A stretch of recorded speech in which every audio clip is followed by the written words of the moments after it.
Eo amin'ny tontolon'ny fampianarana ambony dia ampiatrano ny hetsika Carrefour des métiers karakarain'ny sekoly ambony établissement d'enseignement et de formation professionnelle supérieure du Condorcet ny efitrano malalaky ny Taala Rariasina Analakely ny 7 ka hatramin'ny 8 aogositra ho avy izao. Dia jerentsika atao anatin'ity fanadidina nentin'ny Ravakarandriamanalina eo amin'ny sariny Mamira Samuel Terny mahakasika izay.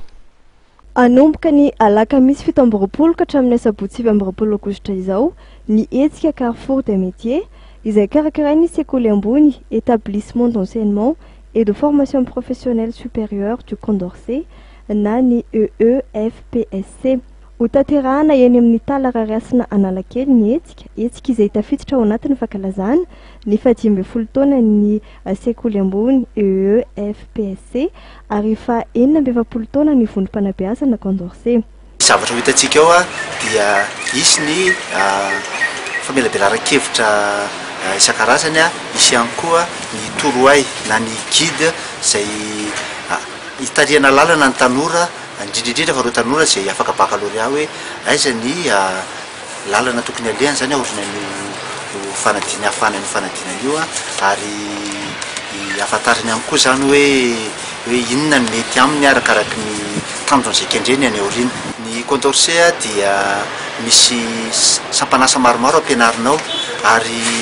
ireo partenaire na ireo mpiara-miasa amin'ny Condorcet amin'ny fotoana io dia ho avy ao ihany koa misy orinasa maromaro ho avy ao isy ihany koa ireo olona avy any amin'ny ministera ary indrindrindrindra moa zany fa ireo olona izay antsoina hoe professionnel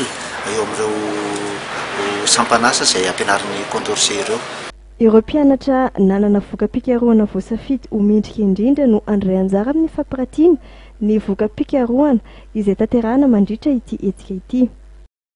Tiana tsindrina fa misy ihany koa ao anatin'ny efitra ilany misy ny fampiratiana izay voka-pikarohan'ny mpianatra ny ao anatin'ny bâtiment et travaux publics ary misy ihany koa ny voka-pikarohan'ny ao amin'ny sampana électrotechnique. Izy io ihany koa dia sehatra anankiray afaka ifampiresahana miaraka amin'ireo bailleur na azo atsotsika hoe mpiara-miasa